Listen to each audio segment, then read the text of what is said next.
नहमदुहु व नुसल्ली अला रसूलिहिल करीम अम्मा बाद फ़अऊज़ु बिल्लाहि मिनश शैतानिर रजीम बिस्मिल्लाहिर रहमानिर रहीम रब्बिश्रह ली सदरी व यस्सिर ली अमरी वहलुल उक़दतम मिन लिसानी यफ़क़हू क़ौली। मेरी प्यारी प्यारी इस्लाम की शहज़ादियों, मैं अशरा सिद्दीकी हमारे IERO Islamic educational and research organization के जानिब से ऑर्गेनाइज्ड इस सेमिनार में आप सभी का खैर मकदम करती हूँ। अस्सलामु अलैकुम व रहमतुल्लाहि व बरकातुहू।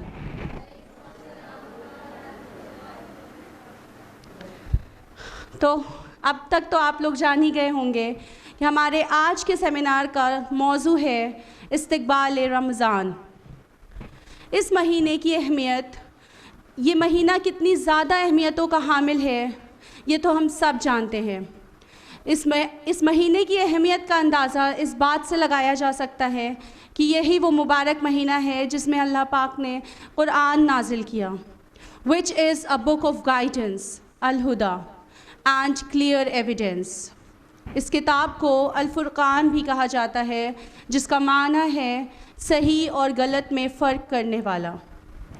तो हम भी अपने प्रोग्राम का आगाज़ तिलावत कुरान से करते हैं, जिसके लिए मैं माइक पर दावत देना चाहूँगी सिस्टर रुतका अशरफ को कि वो यहाँ आएँ और अपनी बेहतरीन क़िरात और उर्दू ट्रांसलेशन से हमारे क़ल्ब को रोशन कर दें। अस्सलामु अलैकुम व रहमतुल्लाहि व बरकातुहू।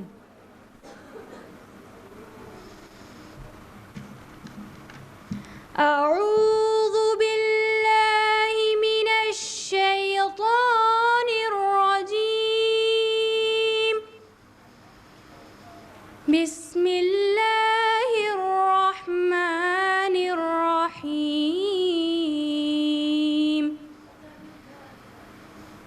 या अय्युहल्लज़ीना आमनू कुतिबा अलैकुमुस्सियाम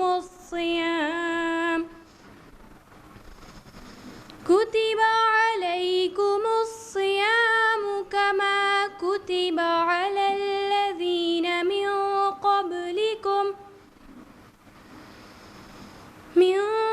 क़ब्लिकुम लअल्लकुम तत्तक़ून।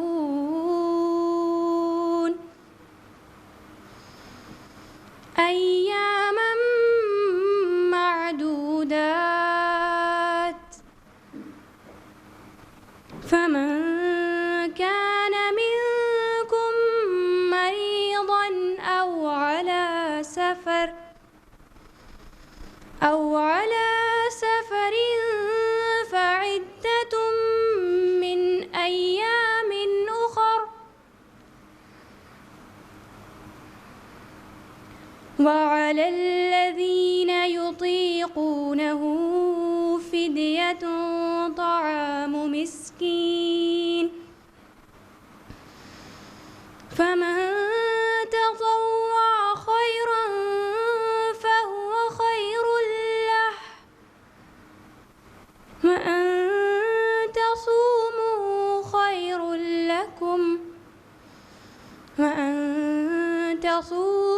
खैरुल लकुम इन कुंतुम तालमून।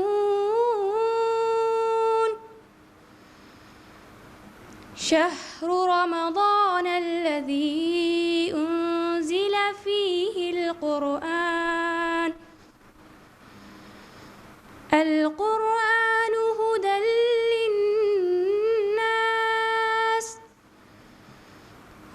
लिन्नासि व बय्यिनातिम मिनल हुदा वल फ़ुरक़ान। फमन शहिद मिनकुमुश शहर फ़ल्यसुम वमन कान मिनकुम मरीज़न अव अला सफर वमन कान मरीज़न अव अला सफरिन फ़इद्दह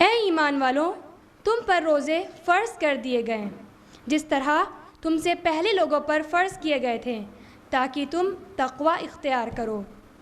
गिनती के चंद ही दिन हैं, लेकिन तुम में से जो शख्स बीमार हो या सफ़र में हो तो वो और दिनों में गिनती को पूरी कर ले और उसकी ताकत रखने वाले फ़िदिया में एक मिस्कीन को खाना दे, और जो शख्स नेकी में सबक़त करे वो उसी के लिए बेहतर है। लेकिन तुम्हारे हक़ में बेहतर काम रोज़े रखना ही है अगर तुम बाइल्म हो। माह रमज़ान वो है जिसमें क़ुरआन उतारा गया, जो लोगों को हिदायत करने वाला है और जिसमें हिदायत की हक़ व बातिल की तमीज़ की निशानियाँ हैं। तुम में से जो शख्स उस महीने को पाए उसे रोज़ा रखना चाहिए। हाँ, जो बीमार हो या सफ़र में हो उसे और दिनों में गिनती पूरी करनी चाहिए। अल्लाह ताला का इरादा तुम्हारे साथ आसानी का है, सख्ती का नहीं। वो चाहता है तुम गिनती पूरी कर लो और अल्लाह ताला की दी हुई हिदायत पर उस तरह की बड़ाइयाँ बयान करो और उसका शुक्र अदा करो। जज़ाकुमुल्लाहु खैरन कसीरा। Jazakallah, dear sister. MashaAllah. She is a product of Taqwa Islamic School. अल्लाह ताला इस कुरान के ज़रिए आपसे राज़ी हो जाए और आपको आफ़िया से नवाजे। अल्लाह ताला आपके इल्म में और इज़ाफ़ा कर दे और जन्नतुल फिरदौस के बागात आपके नाम कर दे। अल्लाह ताला हम सब को भी कुरान को पढ़ने, समझने, अमल करने और दूसरों तक फैलाने की तौफ़ीक इनायत करे। आमीन। अल्लाह रब्बुल इज़्ज़त का लाख लाख शुक्र है कि वो बार बार हमें अपनी नेमतों से नवाजते रहते हैं। उनकी इन तमाम नेमतों में से एक बहुत ही ख़ास नेमत है माह रमज़ान। रसूलुल्लाह सल्लल्लाहु अलैहि वसल्लम उम्मत को रमज़ान की आमद पर ज़हनी तौर पर तैयार किया करते थे ताकि वो ज़्यादा से ज़्यादा इस महीने की खैर व बरकत से मुस्तफ़ीद हो सकें। हमारे प्यारे नबी रसूलुल्लाह सल्लल्लाहु अलैहि वसल्लम की इसी सुन्नत को फ़ॉलो करते हुए मैं माइक पर दावत देना चाहती हूँ सिस्टर तस्नीम फ़ातिमा को कि वो यहाँ आएँ और रमज़ान की फ़जीलत और इसकी प्रिपरेशंस से हम सब को वाकिफ़ कराएँ। Sister Tasneem Fatima holds master's degree in zoology. She is a new member of IERO family and a student of last batch of Tarbiyatul Banat class. इन्होंने तकवा इस्लामिक स्कूल में as a science teacher approximately 1 year अपनी service दी है and this is her first lecture. May Allah give you great help dear sister. अल्हम्दुलिल्लाह रब्बिल आलमीन वस्सलातु वस्सलामु सय्यिदिल मुरसलीन मुहम्मद व अला आलिहि व अस्हाबिहि अजमईन अम्मा बाद। अऊज़ु बिल्लाहि मिनश शैतानिर रजीम बिस्मिल्लाहिर रहमानिर रहीम रब्बि इश्रह ली सदरी व यस्सिर ली अमरी वहलुल उक़दतम मिन लिसानी यफ़क़हू क़ौली। माय डियर सिस्टर्स, अस्सलामु अलैकुम व रहमतुल्लाहि व बरकातुहू। जैसा कि हम सब जानते हैं, आज के हमारे सेमिनार का टॉपिक है, क्या टॉपिक है आज के हमारे सेमिनार का? इस्तक़बाल रमज़ान। मैं शेयर करना चाहूँगी आपके सामने रमज़ान की कुछ इम्पोर्टेंस और उसकी प्रिपरेशंस के बारे में। Ramzan a gift for Muslims. तो हम सबसे पहले ये जान लेते हैं कि इस महीने को हम रमज़ान क्यों कहते हैं, इस पूरे का महीने का नाम रमज़ान क्यों है। So the word Ramadan comes from the word Ram, जिसका लिटरल मीनिंग होता है बर्निंग, क्योंकि ये हमारे गुनाहों को मिटाता है, बर्न करता है विद गुड डीड्स, इसलिए हम इसे रमज़ान कहते हैं। तो रमज़ान में जब हम रोज़े रखते हैं, हमें हर उस चीज़ से बचना होता है जो हमें गुनाहों की तरफ ले जाए। मैं स्टार्ट करना चाहूँगी बाय प्रेइंग टू अल्लाह सुब्हान व तआला कि मैं और आप इस रमज़ान के महीने से ज़्यादा फ़ायदा उठा सकें। मैं कुछ रिमाइंडर शेयर करना चाहूँगी जो मुझे और आप सबको हेल्प करेगा इस रमज़ान की प्रिपरेशन के लिए। जैसा कि हम सब जानते हैं, रमज़ान अगले 2 दिनों में है और ये बहुत अच्छा टाइम है हमें ख़ुद को रिमाइंड करने के लिए कुछ important lessons in regards to it. पहली चीज़ जो मैं शेयर करना चाहूँगी वो ये कि रमज़ान की आया की प्लेसमेंट के बारे में। कुरान में रमज़ान के बारे में एक ही जगह पर एक ही बार बात हुई है, दैट्स इट। पर कहाँ मेंशन्ड है और इससे क्या टीचिंग्स मिलती है और ये कैसे कनेक्टेड है हर एक चीज़ से, तो हम ये समझते हैं रमज़ान एक हिस्सा है लार्जर विजडम और लार्जर लेसन का, जो कि अल्लाह सुब्हान व तआला ने रिवील किया है कुरान में। और दूसरी चीज़ ये कि हमें इससे क्या लेसन मिलता है, हमें इस आया पे ध्यान देना चाहिए कि हमें इससे क्या लेसन निकलता है। तो सबसे पहले ये जान लें कि कहाँ मेंशन्ड है। अल्लाह सुब्हान व तआला फरमाते हैं सूरह बकरा सूरह नंबर 2 आयत नंबर 185 में, माह रमज़ान वो है जिसमें कुरान उतारा गया, जो लोगों के लिए हिदायत है, जिसमें हिदायत की हक़ व बातिल की तमीज़ की निशानियां हैं। So the month of Ramzan is the month in which the Quran came down। या फिर हम ये समझते हैं कि Ramzan is a month in which is a month of heavy fried iftar, or a month of Ramadan is a month of exhausting tarawih। By the way, Ramzan वो महीना है जिसमें कुरान उतारा गया। In other words, we are learning something very powerful about Ramadan। You know, her nation अपना independence कैसे celebrate करता है? So the inauguration of this ummah is not one day. What is it? It's 1 month. So Ramadan is a celebration of a new nation, of a new ummah। और दूसरी चीज़ ये कि रमज़ान वो महीना है जिसमें कुरान उतारा गया, जो लोगों के लिए हिदायत है। सो इट्स अ रिमाइंडर कि ये हमारी जिम्मेदारी है ये कुरान को पूरी ह्यूमैनिटी तक पहुंचाना। Who thinks of Ramzan like that? तो रमज़ान वो महीना है जिसमें हमारा और कुरान का जो रिलेशनशिप है हम उसे रिफ्रेश करेंगे, and then we are going to give it to all the people. The very next words of this ayah, that is Surah Baqarah, Surah number 2, ayat number 185,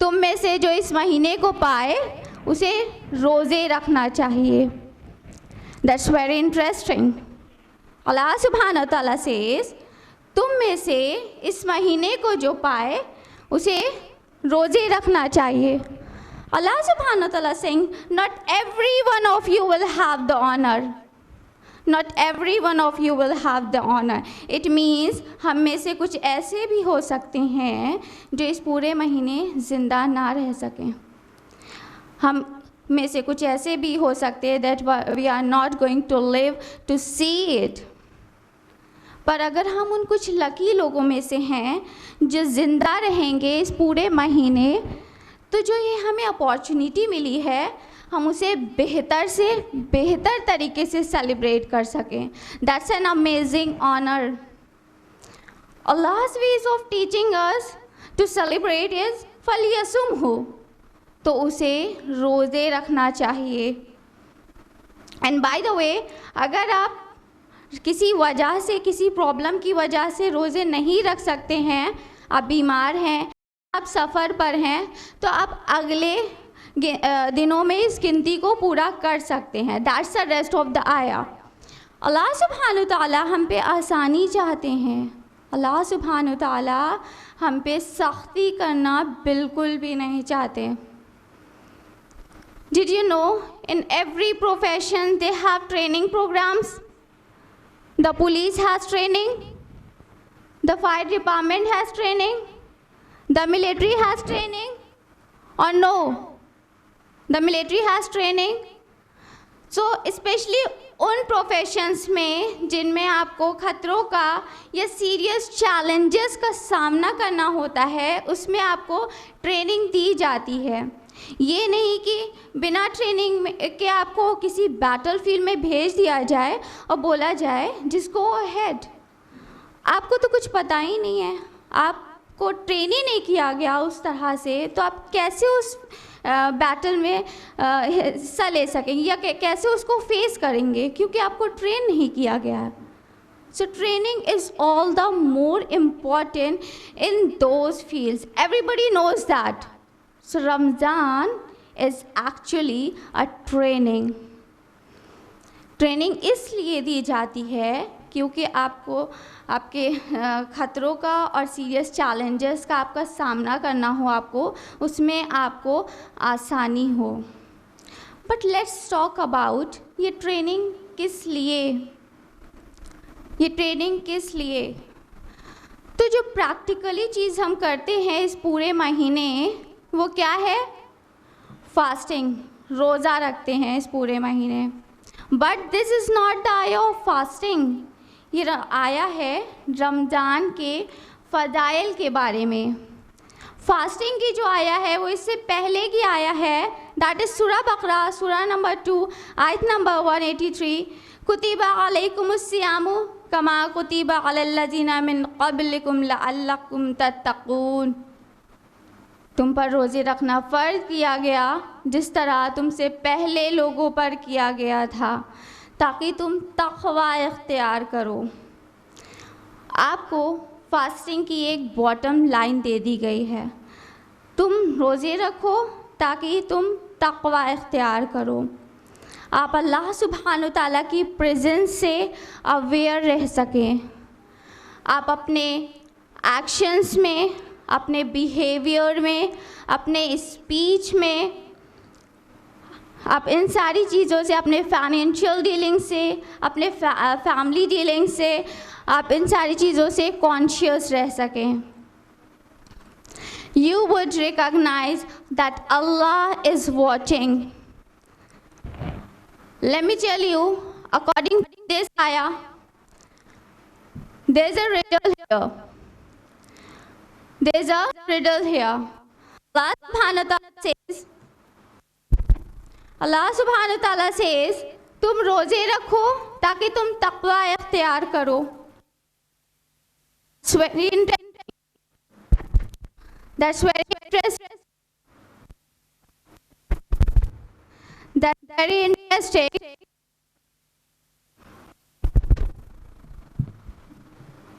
That's very interesting. Fasting is of what thing? Physically or spiritually? Physically. Fasting is of what thing?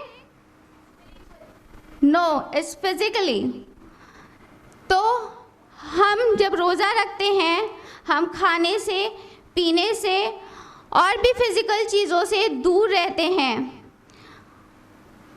अगर हम fasting की बात आती है तो हमारे दिमाग में ये चलता है कि हमें खाने से और पीने से दूर रहना है और भी सारी फिज़िकल चीज़ों से दूर रहना है.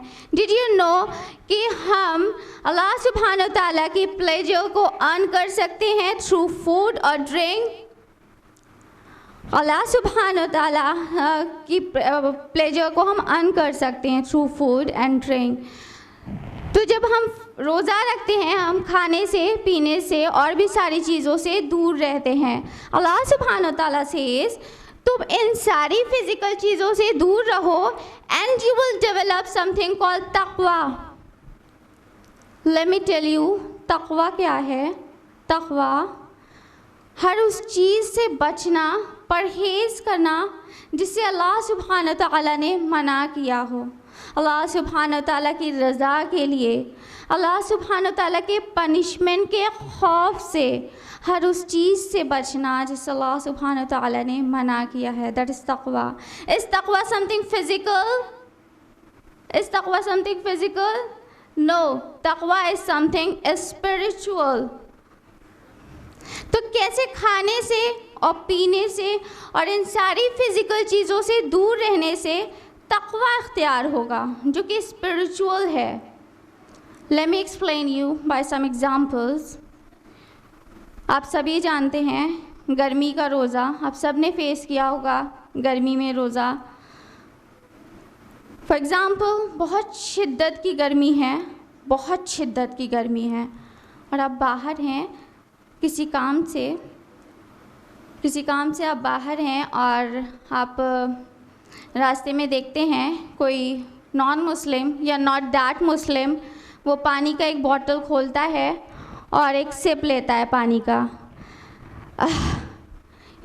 आज बहुत गर्मी है। You're looking at him or her at that very moment। क्या आपका गला कुछ महसूस करेगा? कुछ महसूस करेगा आपका गला? Obviously, yes। इसी तरह से जब अगर हमें भूख लगी हुई होती है ना, तो अगर हमें खाने की स्मेल आ रही होती है तो हमारे पेट में चूहे दौड़ने लगते हैं, राइट?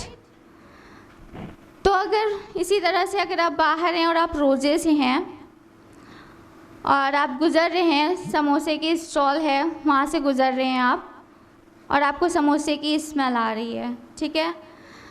तो क्या आपका स्टमक कुछ फील करेगा उस वक्त? यस। तो उस वक्त आपका स्टमक फील करेगा आपका stomach, but there is also another entity inside your heart, आपका दिल। Your stomach says come on food, but your heart yells at your stomach, shut up, not until Maghrib, right? But there's a battle going on inside you, आपके body और आपके heart के बीच में। और कौन जीत रहा है इन पूरे 30 दिनों में? Your heart is winning, आपका दिल जीत रहा है। इसी तरह से हम टीवी शोज़ देखते हैं, डेली सोप देखते हैं टीवी पर और नेटफ्लिक्स पर ज़्यादा से ज़्यादा वक्त गुजारते हैं वेब सीरीज़ और या फिर मूवीज़ देखने में। तो पर जैसे ही रमज़ान आता है हम वहीं पर रुक जाते हैं। No, it's Ramzan, I am not gonna do this. You just take a step back और आपका दिल स्ट्रॉन्ग और स्ट्रॉन्ग होता चला जाता है। और क्या डेवलप होता है? तक़वा। तो Ramzan is actually a training program. If life is about guidance, and the guidance only comes to the people who have taqwa, ये पूरे साल में 1 महीना प्रोग्राम किया जाता है जिसमें आप अपने दिल को जीतने देते हैं। एंड बाय द वे, जब रमज़ान ओवर हो जाता है तो हमारे आगे 11 महीनों का टफ बैटल होता है जिससे हमें लड़ना होता है। Will the hurt be endured in those 11 months? Will the hurt be endured in those 11 months? Obviously, yes. तो इसे ज़रूरत होगी बीमारियों से बचने की। हम रमज़ान आता है, अपने दिल को जीतने देते हैं, हम रुक जाते हैं वहीं पर सारी चीज़ों से। पर जैसे ही रमज़ान ओवर होता है हम फिर से गुनाहों में मुब्तला हो जाते हैं, फिर से रमज़ान आता है, हम फिर से वहीं रुक जाते हैं, और फिर रमज़ान ओवर होता है, हम फिर उन्हीं सारी चीज़ों को करने लग जाते हैं, गुनाहों में मुब्तला हो जाते हैं। It's not a joke, it's not a joke, we can do it, क्योंकि हमने 1 महीने जो हमें ट्रेनिंग दी गई है, हमने उसमें किया है, हमने अपने दिल को जीतने दिया है इस पूरे 1 महीने की ट्रेनिंग में। हम कर सकते हैं, इन 11 महीनों में भी कर सकते हैं। फिर एट द एंड अल्लाह सुब्हान व तआला फरमाते हैं, सूरह बकरा सूरह नंबर 2 आयत नंबर 85, वलअल्लकुम तशकुरून, so you can be grateful. Check this out, तुम्हें रोज़ा दिया गया ताकि तुम तक़वा इख्तियार कर सको, और तुम्हें रमज़ान दिया गया सो you can be grateful. Ramzan का पर्पस है कि आप शुक्रगुजारी कर सकें, but the question is grateful for what? Grateful for what? Obviously the general answer is for everything, for everything. पर इस पर्टिकुलर आया में अल्लाह सुब्हान व तआला ने सबसे पहली चीज़ क्या बोली है? माह रमज़ान वो महीना है जिसमें कुरान उतारा गया, so you should be grateful for the Quran, you should be grateful for the Quran. आप तब तक उसकी तारीफ़ नहीं कर सकते, आप तब तक उसकी शुक्रगुजारी नहीं कर सकते जब तक आपने उसका टेस्ट ना किया हो। यू नो, अगर आपने आइसक्रीम में ब्लैक करंट टेस्ट नहीं किया है तो आपको उसका टेस्ट नहीं पता होगा ना, तो आप नहीं बोल सकते हैं कि वो कितनी टेस्टी है, या अपने सिबलिंग्स या अपने फ्रेंड से नहीं बोल सकते कि इसको टेस्ट करो ये बहुत टेस्टी है, नहीं बोल सकते ना आप, जब तक आपने उसका टेस्ट नहीं किया हो। तो इसी तरह से आप तब तक उसकी शुक्रगुजारी नहीं कर सकते जब तक आपने उसका टेस्ट ना किया हो। तो and what a beautiful thing, fasting हमारे बॉडी को भूखा रखती है, और रेवलेशन दैट इज़ कुरान हमारे सोल को फीड कराता है। One thing is getting weaker and the other thing is getting stronger, and the equilibrium is reached again. Be grateful to Allah subhanahu wa ta'ala कि उन्होंने हमारी रूह को सेव किया है इस पूरे महीने। Did you know one of the word for the Quran is रूह, और हमारे अंदर क्या है? रूह। तो स्पिरिचुअलिटी इन इस्लाम जो कि डायरेक्टली कनेक्टेड है रिवलेशन से, सबसे ज़्यादा स्पिरिचुअल लोग वो होते हैं ना जो अल्लाह सुब्हान ताला के आगे रोते हैं, अल्लाह सुब्हान ताला के आगे गिड़गिड़ाते हैं, उनकी आँखों से आंसू लगातार बह रहे होते हैं, वो अपने आप की हेल्प नहीं कर सकते, वो अपने इमोशन को कंट्रोल नहीं कर सकते अल्लाह सुब्हान ताला के आगे। That's a spiritual experience. Allah तो रोना भी किससे जुड़ा हुआ है? कुरान से। अल्लाह सुब्हान ताला फरमाते हैं ये वो लोग हैं जब ये कुरान पढ़ते हैं तो इनके आँखों से आंसू गिरने लगते हैं।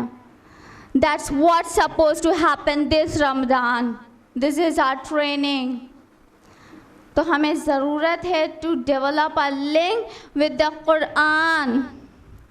हमें कुरान को मीनिंग के साथ पढ़ने की ज़रूरत है। You know, अगर आपको किसी से मोहब्बत होती है, आप सभी जानते हैं यहाँ पर एक माँ बेटे का क्या रिश्ता होता है, आप सभी जानते हैं।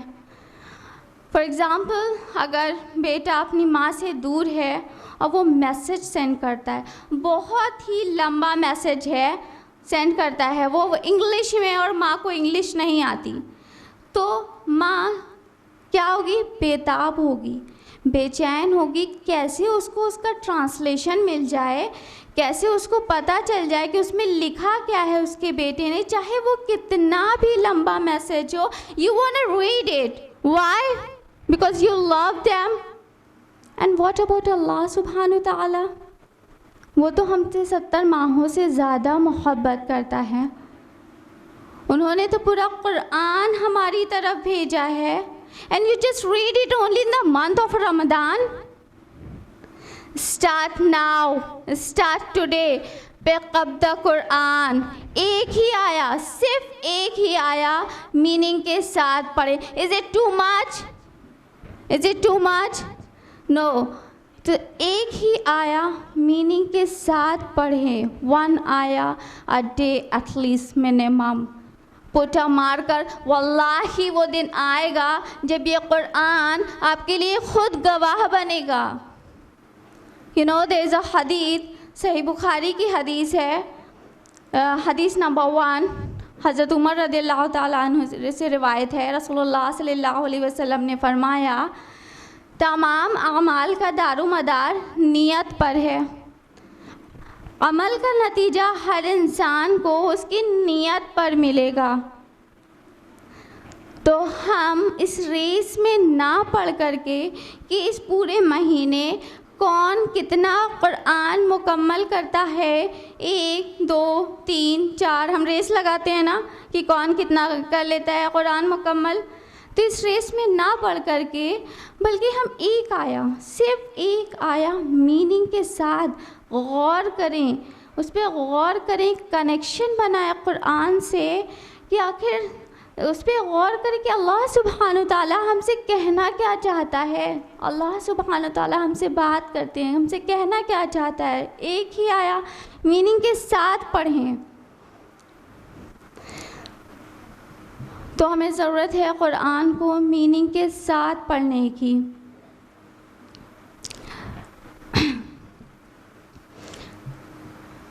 तो हमें कुरान को हम मीनिंग के साथ पढ़ें। और दूसरी चीज़ मैं शेयर करना चाहूँगी आपसे, one of the best gifts of this month, that is दुआ। आई रियली होप कि आप और मैं इससे ज़्यादा से ज़्यादा फ़ायदा उठा सकें हम सब। यू नो अल्लाह सुब्हान ताला फरमाते हैं सूरह बकरा सूरह नंबर 2 आयत नंबर 186, वइज़ा सअलका इबादी अन्नी फ़इन्नी क़रीब। जब मेरे बंदे आपसे मेरे बारे में सवाल करें, आप कह दें मैं बहुत ही करीब हूँ। अल्लाह सुब्हान ताला से जब मेरे बंदे, अल्लाह सुब्हान ताला ने ये नहीं कहा अगर मेरे बंदे, you know there is a difference. अगर और जब के बीच में डिफरेंस होता है। अगर में पॉसिबिलिटी की चांसेस कम होती है। अल्लाह सुब्हान ताला से जब मेरे बंदे आपसे मेरे बारे में सवाल करें, आप कह दें मैं बहुत ही करीब हूँ। अगर हम सोच रहे हैं ना कि मैं तो बहुत गुनाहगार हूँ, मेरी तो बहुत लंबी लिस्ट है गुनाहों की, हर इंसान से गुनाह होता है। हम अगर ये सोचें कि हम बहुत गुनाहगार हैं, वो हमारी क्या सुनेंगे, क्योंकि हम तो उनकी सुनते नहीं हैं, वो हमारी क्या सुने। ही से सुजीबु दावत दाई, हर पुकारने वाले की पुकार को सुनता हूँ जब भी वो मुझे पुकारे। इन दिस ब्यूटीफुल आया अल्लाह सुब्हान ताला ये उनके लिए नहीं कह रहे कि जो अल्लाह सुब्हान ताला के आगे हर वक्त रोते हैं, अल्लाह सुब्हान ताला से हर वक्त बातें करते हैं, अल्लाह सुब्हान ताला से हर वक्त दुआ करते हैं ना, ये उनके लिए नहीं कह रहे। He is talking about who turn to Allah सुब्हान ताला just one time, even one time. Allah सुब्हान ताला ये तो नहीं कहते हैं कि आप तो गुनाह करते रहते हैं और आपको जब ज़रूरत हो तो आप मेरे सामने आए, मैं नहीं सुनने वाला ना, वो ये नहीं कहते हैं। He says I immediately respond, just turn back to Allah Subhan ताला। अल्लाह सुब्हान ताला ने कोई कंडीशन नहीं रखी कि आप जब दुआ मांगे तो आप नहा कर आने चाहिए, आप दुआ मांगे तो आपके कपड़े साफ़ होने चाहिए, या आप दुआ मांगे तो आप जाए नमाज पर ही होने चाहिए, या आप दुआ मांगे तो आप मस्जिद में ही होने चाहिए। अल्लाह सुब्हान ताला ने कोई कंडीशन नहीं रखी। He says I immediately respond whenever he makes the call. ये स्पेशली रमज़ान के कॉन्टेक्स्ट में है, क्योंकि अल्लाह सुब्हान ताला ने अपनी रोब को, कुरान को एक्सटेंड किया है। call on Allah, ask Allah for things, speak with Allah subhanahu wa ta'ala. अल्लाह से बातें करें जब आप मार्केट में हो, अल्लाह सुब्हान व तआला से बातें करें जब आप पैदल चल रहे हो, अल्लाह सुब्हान व तआला से बातें करें जब आप कार में हो, अल्लाह सुब्हान व तआला से बातें करें आप कहीं पे भी हो, अल्लाह सुब्हान व तआला से बातें करें। आपको अरबिक नहीं आती, आपको अरबिक नहीं आती, इट्स ओके, नो प्रॉब्लम। वो हर लैंग्वेज को जानने वाला है। आप जिस लैंग्वेज में आपको जो लैंग्वेज आती है आप उस लैंग्वेज में बात करें। At least just talk to him, beg before Allah, cry before Allah, Allah से बातें करें। जितना आप बात करेंगे ना अल्लाह सुब्हान व तआला से उतनी आपकी प्रॉब्लम सॉल्व होगी, आई प्रॉमिस। अगर आपको बिलीव है कि that he is listening, just talk to him. किसको परवाह है कि कौन क्या सोच रहा है हमारे बारे में, कौन क्या देखकर बोलेगा, आपको किसको परवाह है, किसकी परवाह है? वो आपके और आपके रब के बीच में है, आपके और आपके रब के बीच में है। यू नो, दुआ वो है जब आप अल्लाह सुब्हान व तआला से बातें करते हैं, और कुरान वो है जब अल्लाह सुब्हान व तआला आपसे बातें करता है। सो ब्यूटीफुल ना, अल्लाह सुब्हान व तआला आपसे बातें करता है कुरान के थ्रू। और कॉन्वर्सेशन तभी होती है जब दोनों तरफ से रिस्पांस मिल रहा हो ना, राइट? तभी कॉन्वर्सेशन होती है। तो अल्लाह सुब्हान व तआला हमसे कुरान के थ्रू बातें करता है और हम अल्लाह सुब्हान व तआला से दुआ के थ्रू बात करते हैं। It's not just about fasting, it's about reconnecting to Allah सुब्हान व तआला इन फॉरगिवनेस, अल्लाह सुब्हान तआला in conversation, achieve forgiveness, Allah सुब्हान तआला से मग़फ़िरत हासिल करें, अल्लाह सुब्हान तआला से माफ़ी मांगे।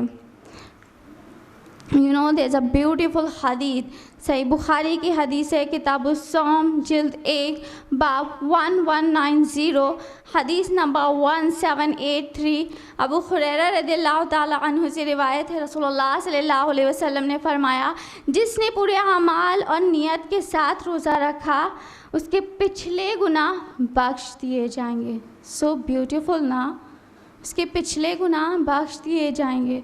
आप चाहते हैं अल्लाह सुब्हान तआला की फॉरगिवनेस, आप चाहते हैं तो आप दूसरों को माफ़ करना सीखें।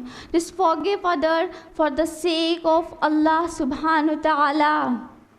आपके लिए कितना भी मुश्किल हो रहा हो ना, कितना भी उस इंसान ने आपके साथ बुरा किया हो ना, just forgive them for the sake of Allah subhanahu wa ta'ala and see how you achieve the forgiveness of Allah subhanahu wa ta'ala. हम कहते हैं ना, Ramzan is a month of mercy, it's a month of forgiveness. तो हमें खुद से start करना चाहिए। just forgive them for the sake of Allah subhanahu wa ta'ala. B merciful. और फिर देखें अल्लाह सुब्हान तआला की फॉरगिवनेस उससे कहीं ज़्यादा, अल्लाह सुब्हान तआला की मर्सी देखेंगे उससे कहीं ज़्यादा। So beautiful, it's a month of cleansing. हम अपनी डाइजेस्टिव सिस्टम को तो क्लीन करते हैं इस पूरे महीने, but spiritually too it's a month of cleansing. So just try to forgive, not forget. Just try to forgive, not forget. You know what's the best time to make dua? रात के तीसरे पहर में। You know there is a hadith, सही बुखारी की हदीस है, हदीस नंबर 1145। अबू हुरैरा रज़ियल्लाहु ताला अन्हु से रिवायत है, रसूलुल्लाह सल्लल्लाहु अलैहि वसल्लम ने फरमाया, हर रात हमारा रब हर रात आसमाने दुनिया पर उस वक्त आता है जब रात का तन्हाई हिस्सा बाकी रह जाता है, और वो कहता है कोई मुझसे दुआ मांगने वाला जिसकी दुआ मैं कबूल करूं? है कोई मुझसे मांगने वाला जिसको मैं दूं? है कोई मुझसे बख्शिश तलब करने वाला जिसको मैं बख्श दूं? अल्लाह सुब्हान तआला खुद आते हैं इस आसमानी दुनिया पर और ख़ुद पुकारते हैं। अगर आपने अभी तक तहज्जुद ट्राई नहीं किया है ना, just try it out at least a few times in your life, at least a few times. It's the best time to make dua. It's the best time to make dua. Come on, try it out. I'm sure हम और आप इतने strong हैं कि हम ये कर सकते हैं। एक बार, सिर्फ एक बार ट्राई करके देखें, सिर्फ एक बार ट्राई करके देखें और फिर देखें क्या होता है। I promise you something will definitely change in you permanently. Just try it out for the sake of Allah subhanahu wa ta'ala. Get up, put your clock only for Allah subhanahu wa ta'ala. हम सब में से अक्सर लोग नमाज को एक responsibility की तरह लेते हैं, एक ज़िम्मेदारी की तरह, बस जैसे तैसे नमाज़ पढ़ लेते हैं। और जब नमाज़ पढ़ रहे होते हैं ना, सारा दिमाग खुराफात में लगा हुआ होता है, सारी चीज़ों में लगा हुआ होता है, सिवाय इस चीज़ के कि हम अल्लाह सुब्हानहू तआला से बातें कर रहे हैं।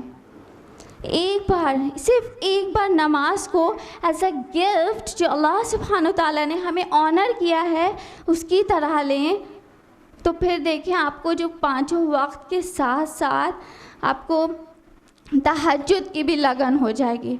उस वक्त में एक मिरेकल होता है।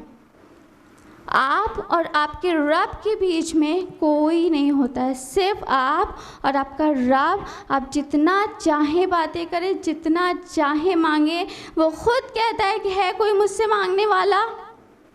तो फिर जब अल्लाह सुब्हानहू तआला खुद बोल रहे हैं तो फिर हमें तो उठ के मांगना चाहिए ना उनसे। उस वक्त में, उस वक्त कोई नहीं देख रहा होता है, सिर्फ हमारा और हमारा रब होता है उस वक्त। तो हम लोग नमाज को एक बार उस तरह से देखें, क्योंकि जब हम नमाज़ पढ़ने जा रहे होते हैं ना, हम अल्लाह सुब्हानहू तआला से मीटिंग करने जा रहे होते हैं। जब आपको अल्लाह सुब्हानहू तआला से मोहब्बत हो जाएगी ना, तो फिर नमाज आप पांचों वक्त के साथ साथ आपको तहज्जुद का भी उस वक्त का इंतज़ार रहने लगेगा।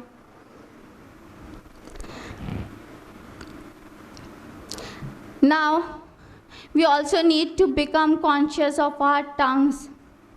आज से, बल्कि अभी से ये प्लान करें कि हम अपनी ज़ुबान को ज़्यादा से ज़्यादा अल्लाह सुब्हानहू तआला की याद में इस्तेमाल करेंगे, rather than with the remembrance of शैतान। True believers bad words, dirty words और एविल वर्ड्स का यूज़ नहीं करते हैं। Are you really a true believer? You wanna welcome a Ramadan? So make a promise कि आज से, बल्कि अभी से ये प्लान करें कि अपनी ज़ुबान को अल्लाह सुब्हानहू तआला की याद में ज़्यादा से ज़्यादा इस्तेमाल करें। अपनी ज़ुबान को गॉसिप्स में या फिर दगाबाजी करने में या फिर गीबत करने से बचाएं। You know, there's a very scary hadith, सही बुखारी की हदीस है, हदीस नंबर 1903। अबू हुरैरा रज़ियल्लाहु ताला अन्हु से रिवायत है, रसूलुल्लाह सल्लल्लाहु अलैहि वसल्लम ने फरमाया, जिसने रोज़ा रख कर भी झूठ बोलना और दगाबाजी नहीं करना नहीं छोड़ा, तो अल्लाह सुब्हानहू तआला को उसकी कोई ज़रूरत नहीं कि वो अपना खाना पीना छोड़ दे। दिस इज़ वेरी स्कैरी हदीस।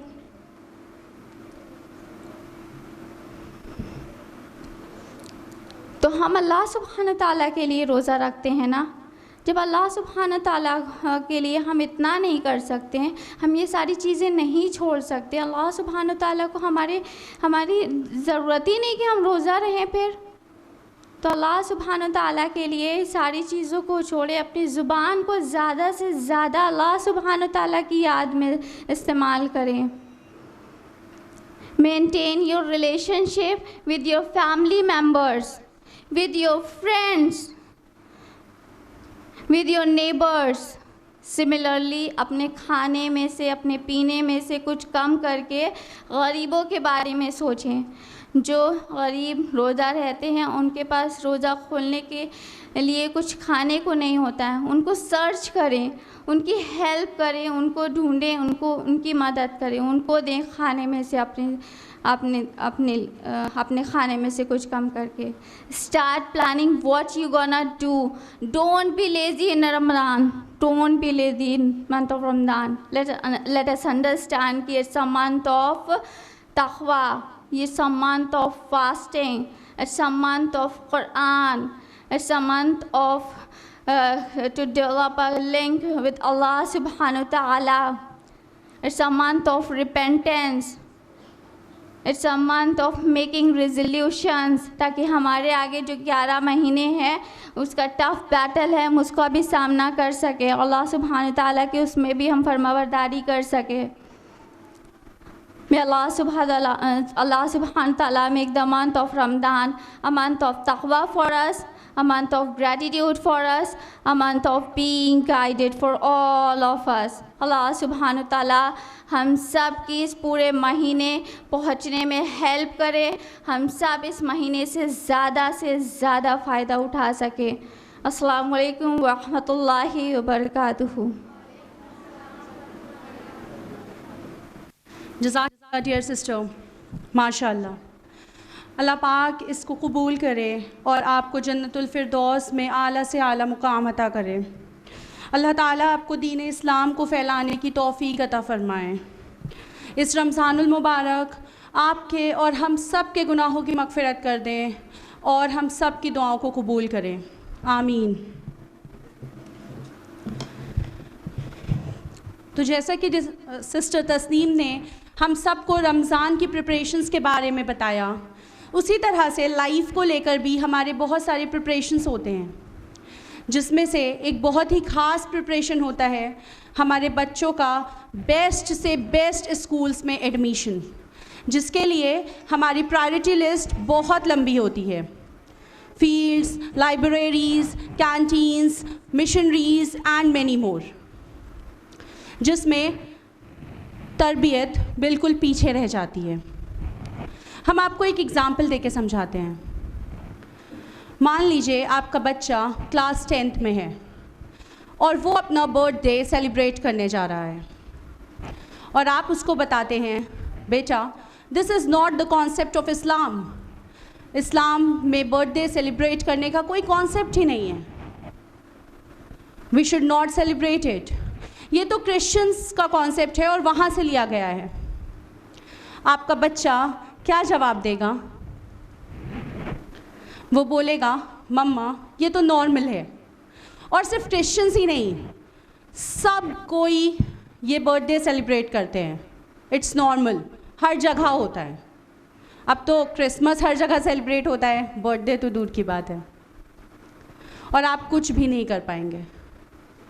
मगर अगर जब फर्स्ट टाइम आपका बच्चा आपसे बोलेगा बर्थडे सेलिब्रेट करने के लिए, फ़र्स्ट टाइम जब वो जूनियर केजी में या मे बी नर्सरी में होगा, और उस टाइम वो आपसे बोलेगा बर्थडे सेलिब्रेट करना है, और आप उसे बताएंगे कि नहीं बेटा हमारे रिलीजन में बर्थडे सेलिब्रेट करने का कोई कॉन्सेप्ट नहीं है, और उसके स्कूल में भी बर्थडे सेलिब्रेट ना किया जाता होगा, तो क्या उसे समझ में आएगा?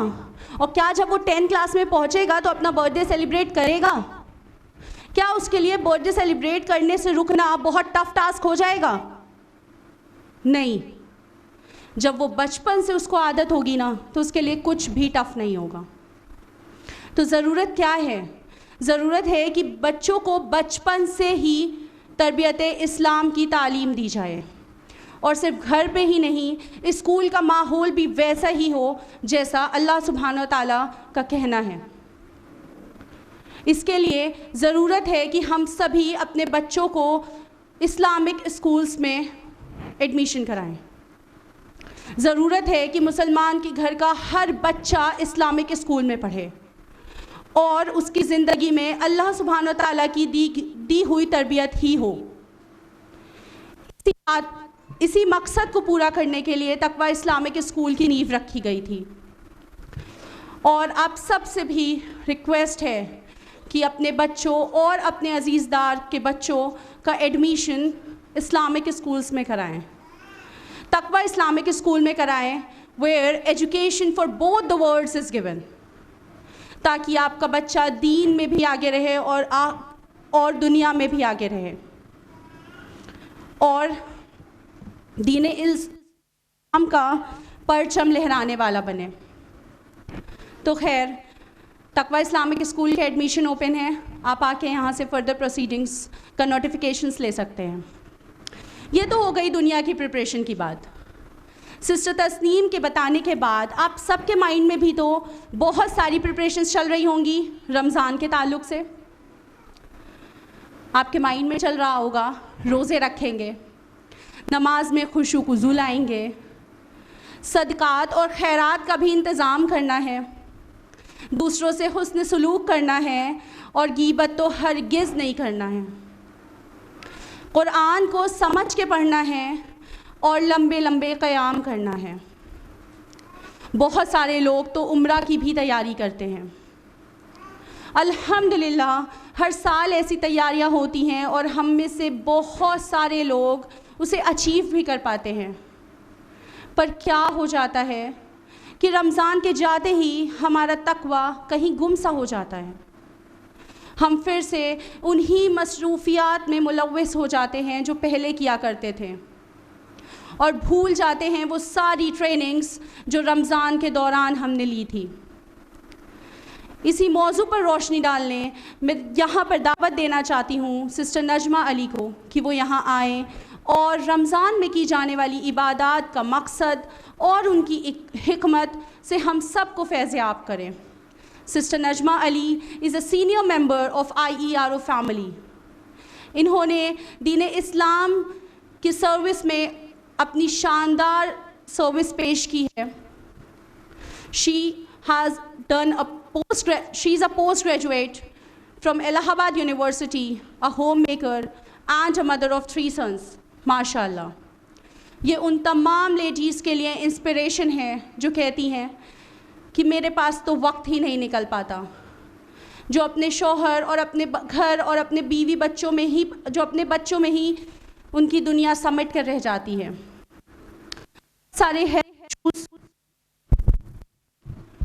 बहुत सारे हेल्थ इश्यूज़ होने के बावजूद भी ये दीन इस्लाम को सर्व करने से एक कदम भी पीछे नहीं हटती। अल्हम्दुलिल्लाहि रब्बिल आलमीन वस्सलातु वस्सलामु अला सय्यिदिल मुरसलीन खातिमन नबीयीन मुहम्मदिनिल अमीन व अला आलिहि व अस्हाबिहि अजमाइन व अऊज़ु बिल्लाहि मिनश शैतानिर रजीम बिस्मिल्लाहिर रहमानिर रहीम रब्बि इश्रह ली सदरी व यस्सिर ली अमरी वहलुल उक़दतम मिन लिसानी यफ़क़हू क़ौली। मुअज़्ज़ज़ सामियात, अस्सलामु अलैकुम व रहमतुल्लाहि व बरकातुहू। जैसा कि आप सबके इल्म में ये बात आ चुकी है कि आज के सेमिनार का टॉपिक क्या है, इस्तक़बाल रमज़ान। यकीनन रमज़ान माह मुक़द्दस बिल्कुल हम पर साया फ़गन है। रमज़ान की आमद है और हम सब तैयारियों में लग जाते हैं रमज़ान के पहले से ही। तो इसी रमज़ान की तैयारी के तहत हम क्या करेंगे और हमारी इबादत कैसी होगी, इंशाअल्लाह हम इस पर रोशनी डालेंगे, जिसको हम ये कह सकते हैं कि हमारे लेक्चर का टॉपिक होगा इबादत की रूह, उसका मकसद और उसकी हिकमत।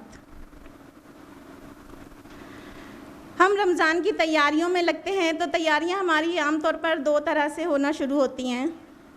एक तो घर की जो लेडीज़ होती हैं वो इफ़्तार के मुताल्लिक़ कुछ तैयारियां करती हैं, जिसका कोई ख़ास इस्लाम के हवाले से कोई अहमियत नहीं है, क्योंकि हम तो रोज़ा रखते हैं ना, इफ़्तार को छोड़ना होता है, ना कि ढेर सारा इफ़्तार करना।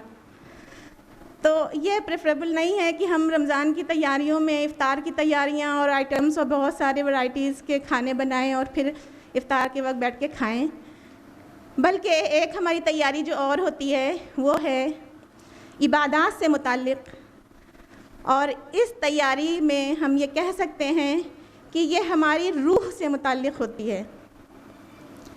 जब हमारी रूह है तो हम जिंदा हैं, यानी हम इंसान हैं, यानी हमारा वजूद हमारी रूह की वजह से ही है। अगर हमारी रूह परवास कर जाएगी, मिसाल के तौर पर अगर मेरी रूह परवास कर गई तो कोई मेरा नाम नहीं लेगा कि ये नजमा अली की वो नजमा अली पड़ी हैं, या नजमा अली कब उठाई जाएंगी, कब मिट्टी में मिलाई जाएंगी, बल्कि लोग कहेंगे मिट्टी कब उठेगी, जनाजा कब जाएगा। यानी जब रूह है तो इंसान का वजूद है, इंसान है, रूह नहीं तो मिट्टी है, जनाजा है, ठीक है। वो इंसान फिर उसका कोई नाम नहीं लेता, नाम की पहचान और उसका वजूद उसकी रूह से है। तो बिल्कुल इसी तरह हमारी इबादत की भी रूह है जिसको हम समझते नहीं हैं। तो आज हम इसी हवाले से जानेंगे इंशाअल्लाह कि हमारी इबादत में रूह क्यों नहीं है और वो कैसे आएगी। अभी जैसा कि सिस्टर तस्नीम ने आपसे बताया कि अल्लाह ताला ने कुरान मजीद में फ़रमाया है, या अय्युहल्लज़ीना आमनू कुतिबा अलैकुमुस्सियामु कमा कुतिबा अलल्लज़ीना मिन क़ब्लिकुम लअल्लकुम तत्तक़ून। ऐ ईमान वालो, तुम पर रोज़े फ़र्ज़ किए गए जैसा कि तुमसे पहले लोगों पर फ़र्ज़ किए गए थे, ताकि तुम मुत्तक़ी बनो। यानी अल्लाह ताला क्या चाह रहा है, तुम पर रोज़े इसलिए फ़र्ज़ किए गए ताकि तुम परहेज़गार बनो, तुम बचने वाले बनो। किन चीज़ों से बचने वाले? गुनाहों से बचने वाले, नाफरमानियों से बचने वाले, और बुराइयों से बचने वाले, मुनकिरात से बचने वाले। अब रोज़ा तो हम रखते हैं, लेकिन हम अपने आप पर गौर करें कि क्या रोज़े की कंडीशन में कम से कम रोज़ा रख कर हम इन गुनाहों से बचते हैं। रोज़ा रखते हैं, खाना पीना छोड़ देते हैं, अज़दवाजी ताल्लुक़ से बरी हो जाते हैं, वो भी छोड़ देते हैं, लेकिन हराम चीज़ों को नहीं छोड़ते हैं। झूठ बोलना नहीं छोड़ते हैं, नाइंसाफ़ी करना नहीं छोड़ते हैं, ग़ीबत करना नहीं छोड़ते हैं, किसी के टोह में रहना नहीं छोड़ते हैं, किसी से बदगुमानी करना नहीं छोड़ते हैं, किसी की हक़ तलफ़ी करना नहीं छोड़ते हैं, रोज़ा रख कर भी। यानी हलाल से तो रुक जाते हैं लेकिन हराम से नहीं रुकते। और अल्लाह ताला क्या कह रहा है, तुम पर रोज़े इसलिए फ़र्ज़ किए गए ताकि तुम मुत्तक़ी बनो, ताकि तुम बचने वाले बनो। तो अब गलती कहाँ हो रही है? हमारे रोज़े फिर ऐसे क्यों हैं कि हम कुछ छोड़ नहीं पा रहे हैं? क्या हम रोज़े की शरीयत को पूरा नहीं करते? यानी जब हम रोज़ा रख रहे होते हैं तो जो रोज़े का कानून है, खाना पीना छोड़ना और अज़दवाजी ताल्लुक़ से बचे रहना, रुके रहना, हम ये तो आराम से छोड़ देते हैं। बहुत तेज़ शिद्दत की प्यास हमको होती है, गले में कांटे पड़ रहे होते हैं, लेकिन हम फिर भी एक घूंट पानी नहीं पीते। अगर हम चाहें तो किसी बंद कमरे में छुपकर कहीं जाके पानी पी लें, लेकिन नहीं पीते हैं। नेमतें हमारे सामने बहुत सारी रखी होती हैं, लेकिन हम कभी एक लुक़मा नहीं मुंह में डालते। क्यों? क्योंकि हम रोज़ा हैं। यानी हम रोज़ा हैं तो हम इसलिए रोज़ा हैं कि अल्लाह ने हुक्म दिया है कि तुम्हें रोज़े की हालत में खाना पीना छोड़ना है, अज़दवाजी ताल्लुक़ से दूर रहना है, तो हम वो कर लेते हैं। लेकिन फिर हम और चीज़ों से क्यों नहीं बाज आते? अब ऐसा होना चाहिए कि जब हम रोज़ा रखें और हमें प्यास लगे तो हम अपने आप से सवाल करें, हम क्यों पानी नहीं पी रहे हैं? हमें पी लेना चाहिए ना। तो जवाब आएगा अंदर से, नहीं, अल्लाह ताला ने मना किया है, अगर पी लेंगे तो गुनाह हो जाएगा। तो फिर हम अपने आप से फिर से सवाल करें कि अगर गुनाह हो जाएगा, इसलिए रुके हुए हैं, अल्लाह ने रोका है, तो फिर अल्लाह ने तो और बहुत सारी चीज़ों से रोका हुआ है, तो फिर हम उससे क्यों नहीं रुकते हैं? हमें अपने आप से ये सवाल करना चाहिए कि अल्लाह ताला ने तो और बहुत सारी चीज़ों से रोका हुआ है, उनसे भी गुनाह होता है, तो हम उनसे क्यों नहीं रुकते हैं? और जब दिल इस बात पे तैयार हो जाए कि हाँ रुकना है उनसे भी, और रोज़े की हालत से फिर हम कंट्रोल करते हैं ना, रोज़े की हालत में कम से कम कुछ लोग कुछ बचते हैं, कुछ बचते हैं।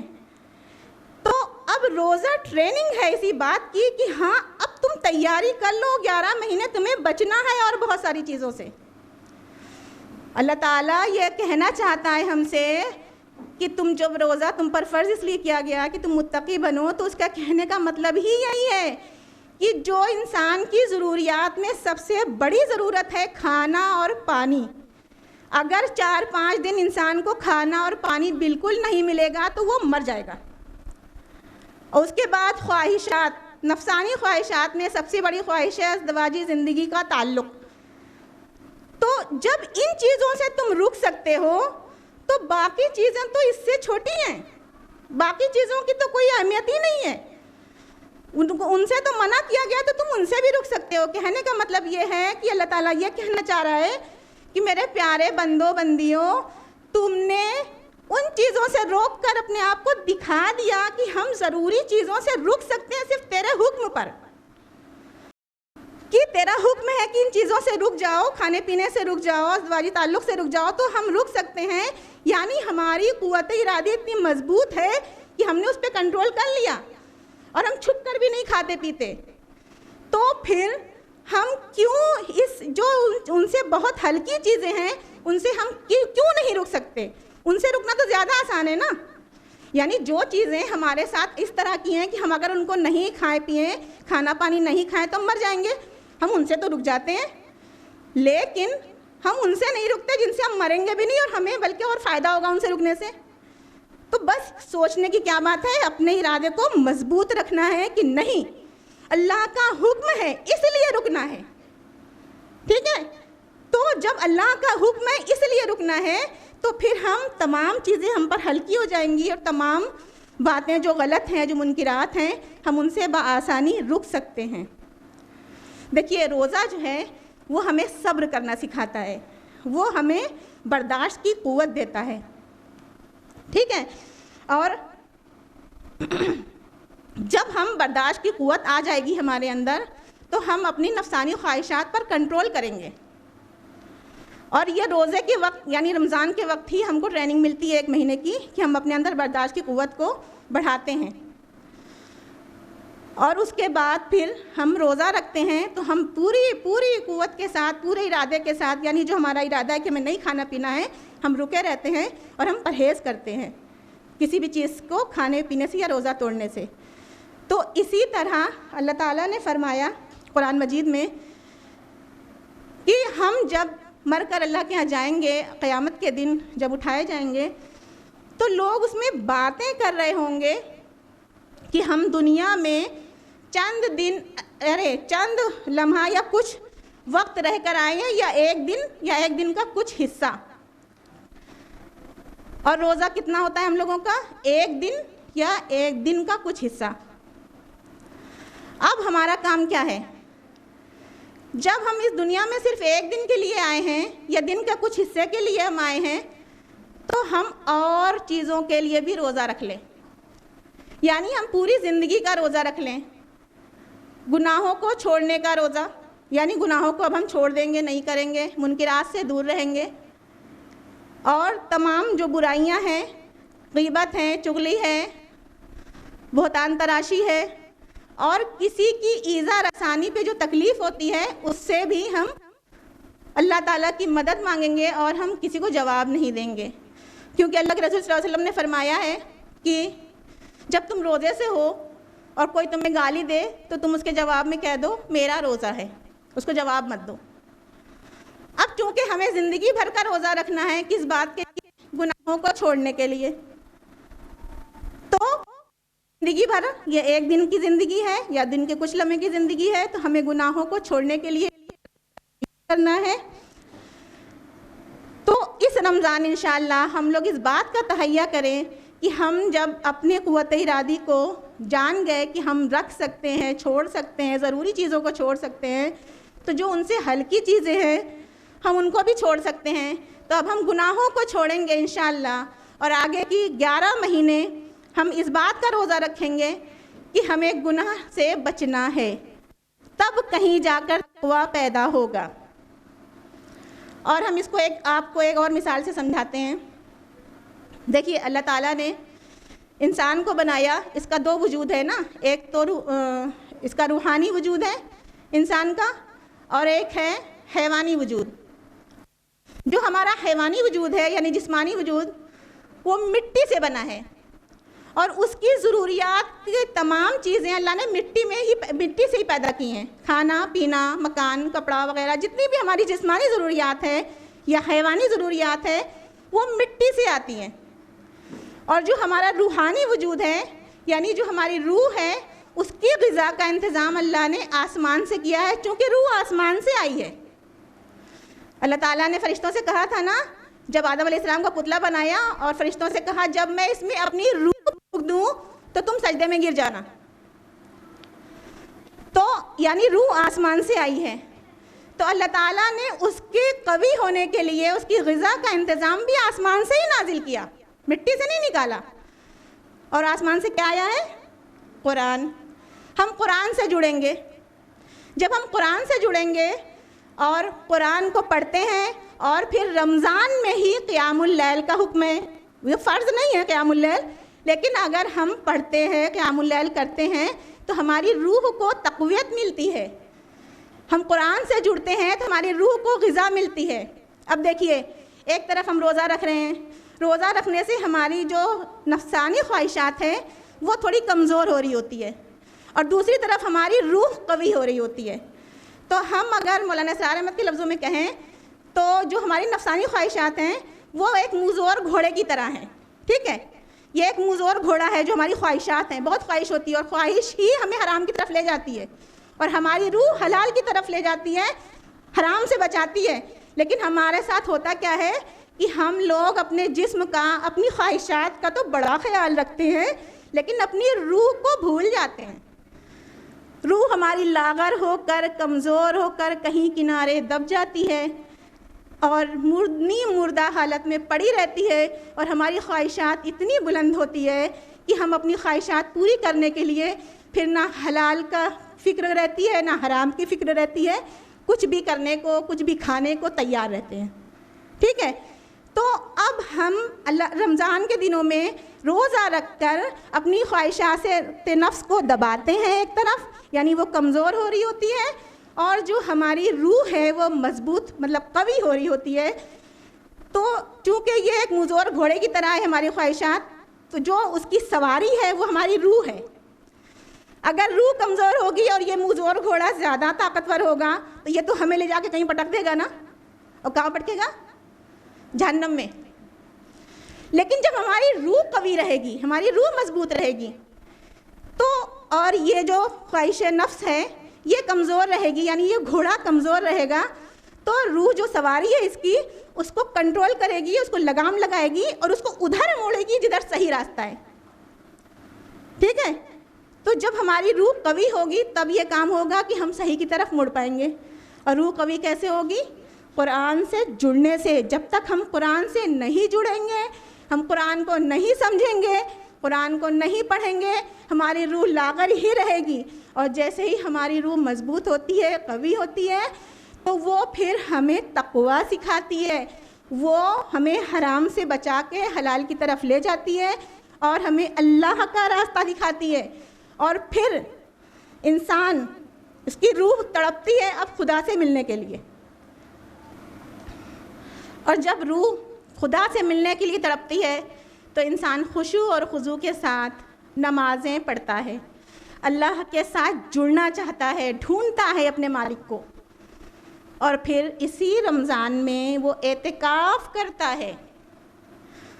एतिकाफ़ इबादत की मुंतहाए कमाल, यानी अभी तक तो हमने खाना पीना छोड़ा था, अब घर भी छोड़ दिया। अभी तक अज़दवाजी ताल्लुक़ से हम दिन में रुके थे, अब रात में भी रुक गए। कहने का मतलब ये है कि एतिकाफ़ करने के लिए इंसान खुदा के हुजूर पेश होता है और अपने आप को खुदा के पास जमा देता है। एतिकाफ़ का मतलब ये है जम के बैठ जाना। अब एक बात थोड़ी सी यहाँ पर, हम औरतें हैं चूँकि, तो हम लोगों के लिए ये मसला है कि हम लोगों को मस्जिद में एतिकाफ़ करने को नहीं मिलता है, हम लोगों को घर में ही एतिकाफ़ करना होता है। जबकि अल्लाह के रसूल सल्लल्लाहु अलैहि वसल्लम के ज़माने में आपके अज़वाज मुतहरात रज़ियल्लाहु अन्हुम अजमईन, वो मस्जिदों में ख़ेमा लगाकर उनके लिए ख़ेमे नस्ब किए जाते थे और वो उसमें एतिकाफ़ किया करती थीं। लेकिन अब मस्जिदों में हमारे लिए ऐसा मामला नहीं है, बल्कि इज्तिहादन हमको घरों में ही घर का कोना दे दिया जाता है और उसी में हम एतिकाफ़ हम औरतें करते हैं। कहने का मतलब ये है कि हम एतिकाफ़ में जाते हैं, अल्लाह के हुजूर, अल्लाह के सामने बैठते हैं, शिद्दत से अल्लाह को याद करते हैं, अल्लाह से बातें करते हैं, अपना 24 घंटा हर दिन का अल्लाह के लिए वक्फ रखते हैं। लेकिन ईद का चांद दिखते ही, एतिकाफ़ से बाहर आते ही फिर वही सब कुछ शुरू हो जाता है। वही झूठ, वही ग़ीबत, वही नाइंसाफ़ियाँ, वही कमज़ोरियाँ, वही जो है तो दूसरों को धोखा देना, दूसरे की टोह में रहना। ये क्या है? हम इबादत की रूह को समझते ही नहीं हैं। हमने इबादत की रूह को समझा ही नहीं, उसकी स्पिरिट को हम समझ ही नहीं पाते हैं। वजह यही है कि हम पूरा रमज़ान गुजार लेते हैं, इत्तिकाफ़ भी कर लेते हैं, लेकिन हमारे अंदर कोई चेंज नहीं आता, कोई तब्दीली नहीं आती, तकवा नहीं पैदा होता।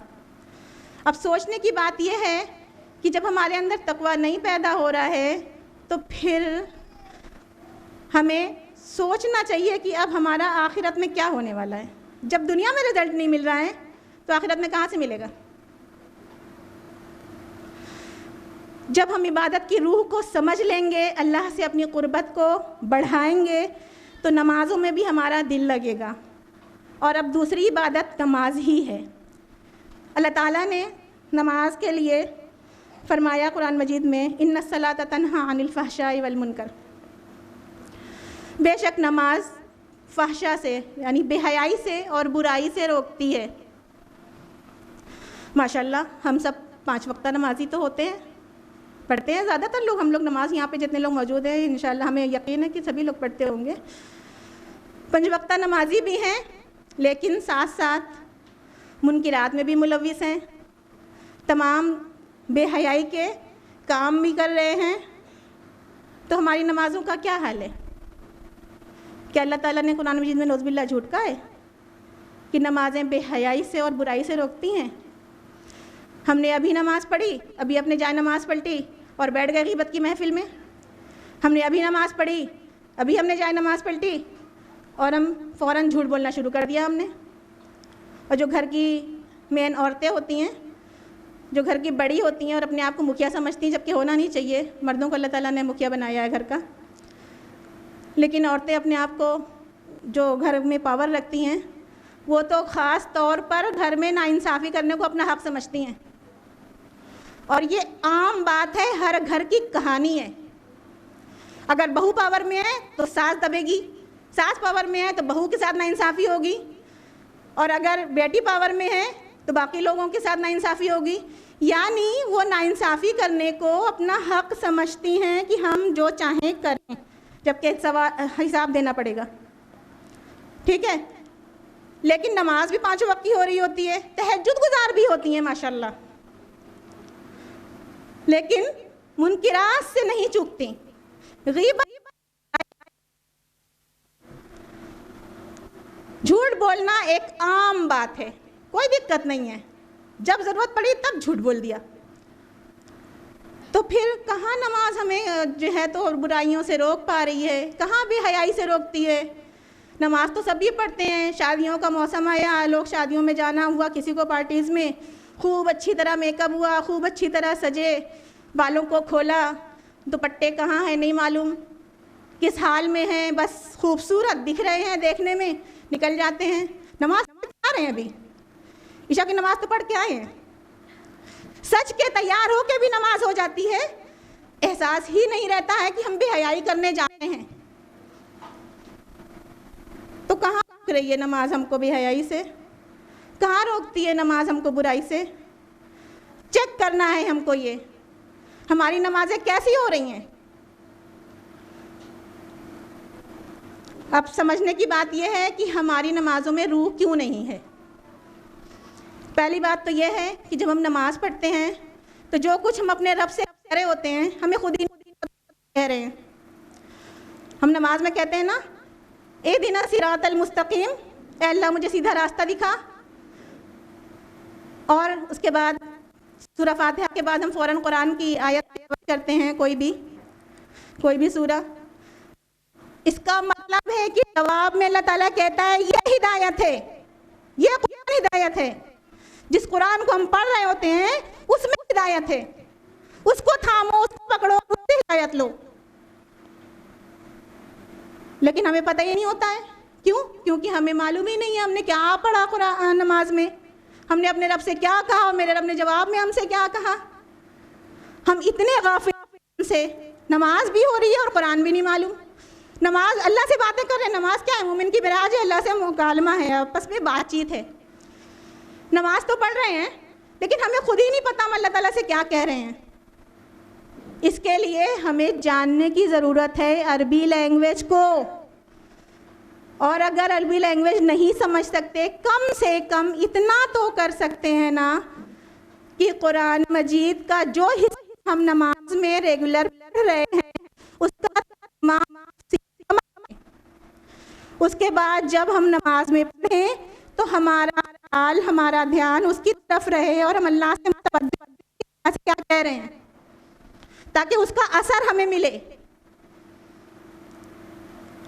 और अरबी लैंग्वेज का मामला तो ये है कि आज मुसलमानों के अंदर होड़ है इंग्लिश अच्छी बात है, दुनिया की ज़िंदगी तक यानी कब्र में जाने से पहले तक इंग्लिश की बहुत ज़रूरत है। लेकिन हम अपना एक्सपीरियंस आपको बता रहे हैं, हमने खुद अपने कानों से सुना है। किसी घर का बच्चा किसी इस्लामिक स्कूल में पढ़ता था, तो उसके घर में कुछ लोग आते जाते थे, उनके रिश्तेदार। जब आते थे तब बच्चे को टोकते थे अक्सर, क्या ज़रूरत है अरबी पढ़ाने की, अरबी का कोई स्कोप थोड़ी है, अरबी मत पढ़ाइए, अरे बच्चे पे कितना बर्डन पड़ जाता है, कुरान मजीद पढ़ना आ गया है ना, बस काफ़ी है, क्या ज़रूरत है अरबी सिखाने की, कितना बच्चे बर्डन उठाएंगे। और बच्चों का बर्डन कम कर दिया उनके माँ बाप ने, निकाल लिया इस्लामिक स्कूल से, दूसरे स्कूल में डाल दिया। हैरत है, हमको हैरत है क्यों ऐसा मुसलमान सोचते हैं। ये अरबी लैंग्वेज तो वो है जो ज़िंदगी के साथ भी है और ज़िंदगी के बाद भी है। आप कब्र में जाएंगे तो भी काम आएगी, आप आखिरत में अल्लाह के सामने खड़े होंगे तो भी काम आएगी। लेकिन मुसलमान नहीं, जिंदगी में जो चीज़ सामने दिख रही है, जो चीज़ जाहिर में है, जो चीज़ हैवानी ताल्लुक से मुताल्लिक है उसको ज़्यादा अहमियत देते हैं, जो चीज़ रूहानी चीज़ों से मुताल्लिक है उसकी कोई अहमियत ही नहीं है। और यही वजह है कि हमारी रूह बिल्कुल लागर हो गई है, और हमारी रूह लागर होने की वजह से हमारी नमाजें बेवक़्त हो गई हैं, बेरूह हो गई हैं। नमाज की असल रूह क्या है? जब हम नमाज में अल्लाह के सामने खड़े होते हैं ना, तो हम इस एहसास के साथ आके खड़े हों अल्लाह के सामने कि वो बहुत बड़ा रब है, बड़ी अज़मतों वाला है, बड़ी किबरियाई वाला है, बहुत बड़ा बादशाह है, उससे बड़ा कोई है ही नहीं, उसके बराबर कोई नहीं है। जब इस एहसास के साथ हम नमाज पे खड़े होंगे तो हमारा पहला काम क्या होता है नमाज पे खड़े होने का? अल्लाहु अकबर, हाथ ऊपर उठाना। ये रफ़ुल यदैन किस बात का सिंबल है? ये इस बात का सिंबल है, या अल्लाह मैं तेरे आगे आजिज़, नाचार, लाजार, बंदी आकर खड़ी हुई हूँ। ए अल्लाह, मैंने अपने आप को सरेंडर कर दिया तेरे सामने, अब मैं सिर्फ तेरी बंदी हूँ, तेरी ग़ुलाम हूँ, और तू जैसा कहेगा मैं वैसा करूँगी। और फिर सूरा फातिहा पढ़ी जाती है, अल्लाह की हम्दो सना की जाती है, तो अल्लाह ताला हर बात का जवाब देता है। सही मुस्लिम की हदीस है ना कि जब बंदा सूरा फातिहा पढ़ता है तो अल्लाह के रसूल ने फरमाया, हदीस कुदसी है कि अल्लाह ताला कहता है मैंने सूरा फातिहा को अपने और अपने बंदों के दरमियान आधा आधा बांट दिया है। तो जब बंदा अल्लाह की तस्बीह बयान करता है तो अल्लाह ताला फ़ख्र से कहता है मेरे बंदे ने मेरी बड़ाई बयान की, मेरी तारीफ़ की। उसके बाद फिर अल्लाह ताला कहता है, जब बंदा कहता है कि इय्याका नअबुदु व इय्याका नस्तईन, तो अल्लाह ताला कहता है कि ये मेरे और मेरे बंदे के दरमियान की बात है। उसके बाद बंदा कहता है इहदिनस सिरातल मुस्तकीम सिरातल लज़ीना अनअमता अलैहिम गैरिल मग़ज़ूबि अलैहिम वलद्दाल्लीन आमीन। अल्लाह मुझे सीधा रास्ता दिखा, उन लोगों का रास्ता जिन पर तूने अपनी नेमत अता फरमाया, जिन पर अपना इनाम अता फरमाया, उन लोगों का नहीं जिस पर तेरा गज़ब नाजिल हुआ। हम क्या कह रहे होते अल्लाह से, हमें हिदायत दे, तो अल्लाह ताला कहता है लो ये हिदायत है, ज़ालिकल किताबु ला रैब फ़ीह, ये कुरान हिदायत है। और हम कुरान को जब समझ ही नहीं पा रहे हैं तो फिर कहाँ से हिदायत मिलेगी हमको? उसके बाद हम रुकू करते हैं, रुकू में हम क्या कहते हैं? अल्लाहु अकबर कह के हम रुकू में जाते हैं। तो इसका मतलब क्या होता है कि हमने अल्लाह को ही सबसे बड़ा माना है, हमारी ख्वाहिश बड़ी नहीं है, हमारे लिए दुनिया बड़ी नहीं है, हमारे लिए हमारा रब ही बड़ा है। और रुकू करने का मतलब ये है कि अल्लाह हम तेरे आगे झुकते हैं। अल्लाह ने हमें चूँकि कुरान हिदायत दिया, हिदायत जो है वो कुरान हमें दिया, तो अल्लाह के शुक्राने में हम झुक जाते हैं उसके आगे। और फिर जब हम समी अल्लाहु लिमन हमिदा कह के कामों में खड़े होते हैं तो अल्लाह ताला ऐलान कर रहा होता है उस अल्लाह ने सुन लिया जिसकी तुमने हमद की थी, समी अल्लाहु लिमन हमिदा। यानी अल्लाह ताला ने हमें जवाब दिया कि अल्लाह ने सुन लिया तुम्हारी बात। जब हमें पता रहेगा हम क्या करें तभी तो हमें समझ में आएगी कि अल्लाह ने क्या सुना और हमें क्या करना है अब। और जब अल्लाह ने हमें यह बताया कि अल्लाह ने सुन लिया तो फौरी तौर पर हम सजदे में जाते हैं। और सजदा है अलामत अल्लाह का शुक्र अदा करने की, यानी शुक्र की सबसे बड़ी जो अजीम अलामत है वो सजदा है। और सजदे में जाकर हम अल्लाह की भी हम्दो सना करते हैं, अल्लाह की तारीफ़ बयान करते हैं। तो इसका मतलब ये है कि हमारा अल्लाह से क़ुर्बत हमारी महसूस होती है। वस्जुद वक़्तरिब, यानी अल्लाह से और करीब हो गए हम सजदे में जाकर। क्या एहसास होता है नमाज के दौरान? नहीं होता है ना। बस इसलिए नहीं होता है कि हम एक तो नमाज की रूह से वाकिफ़ नहीं है। नमाज क्या है? नमाज इबादत में सबसे बड़ी इबादत है। इबादत का मतलब होता है बंदेगी, इताअत, ठीक है। नमाज प्रस्तिश है, जिसको कहेंगे वर्शिप, पूजा। नमाज वो इबादत है। और अल्लाह ताला ने दिन के 8 पहरों में, दिन भर में 8 पहर होता है, 8 पहर में 3 पहर हम सोते हैं और 5 पहर हम काम करते हैं। हर पहर के आगाज़ पर एक नमाज रख दिया है। और अल्लाह ताला ने फरमाया है अक़ीमुस्सलात लिज़िक्री, मेरी याद के लिए नमाज कायम करो। और हमें तो ऐन नमाज की हालत में अल्लाह याद नहीं रहता। जब हम उसकी स्पिरिट के साथ, उसकी रूह के साथ नमाज़ पढ़ेंगे, अल्लाह से जुड़ के नमाज़ पढ़ेंगे, हम कुरान को समझते हुए नमाज़ पढ़ेंगे, तो अल्लाह की याद आएगी ना। और फिर जैसे ही हम नमाज से बाहर होते हैं तो हमें एहसास होना चाहिए, हमें एहसास होना चाहिए कि हम कह के क्या आए हैं अल्लाह से। हम अभी कह के आए हैं इहदिना सिरातल मुस्तकीम, उसके बाद फिर हम झूठ बोलेंगे, फिर हम हराम कमाएंगे? नहीं, बल्कि हम बचेंगे उससे, क्योंकि हमें ये याद रहेगा कि हम अल्लाह से ये कह के आए कि हमें हिदायत दे, हमें सिरात मुस्तकीम पे चला। तो हम उस काम को नहीं करेंगे जो हिदायत से दूर है, जिस पर अल्लाह का गज़ब नाजिल होता है। तो हम नमाज की रूह को समझें, उसकी स्पिरिट को समझें और उसको जैसा कि अल्लाह ने हुक्म दिया है वैसा पढ़ने की कोशिश करें। हम आपसे और भी बात करते, लेकिन वक्त बहुत कम है, इसलिए हम थोड़ा सा आपको अब शॉर्ट में ही बताएंगे। तो हमें अपनी नमाज़ों में, अपनी इबादत में रूह को पैदा करना है। और रूह को पैदा करने के लिए, रूह को लाने के लिए हमें अपनी रूह को कवी रखना है। और हमारी रूह तब कवी होगी जब हम कुरान से जुड़े रहेंगे, जब हम दीन से जुड़े रहेंगे, जब हम इस्लाम से जुड़े रहेंगे। फिर तीसरी इबादत है ज़कात।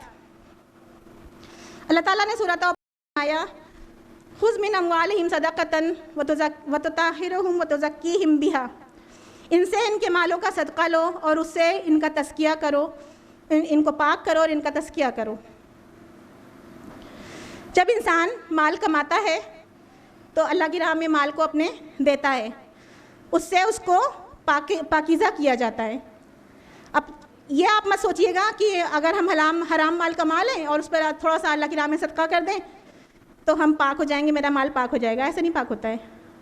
पाक करने का मतलब ये है, कहने का मतलब ये है कि जब अल्लाह की राह में हम माल को खर्च करते हैं तो हमें इस बात का एहसास होता है, और या फिर हम अल्लाह के सामने ये कह रहे होते हैं कि या अल्लाह, ये दुनिया मेरे लिए अहम नहीं है बल्कि मेरे लिए आखिरत अहम है। तो हम अपने माल को अल्लाह की राह में देते हैं। और जब हमारी हमारी ख्वाहिश ये होती है कि हमारा रब राज़ी हो जाए, तो जाहिर सी बात है जब हमारी ख्वाहिश ये होगी हमारा रब राज़ी हो जाए तो हम अपने माल को हलाल तरीक़े से कमाएंगे, हराम से नहीं कमाएंगे। और जब हमारा हदफ ये रहेगा कि हम इससे जन्नत हासिल करेंगे, तो फिर ऐसा भी नहीं हो सकता कि हम कुछ पैसा सवाब के काम में लगा दें और कुछ गुनाह के काम में लगाएं।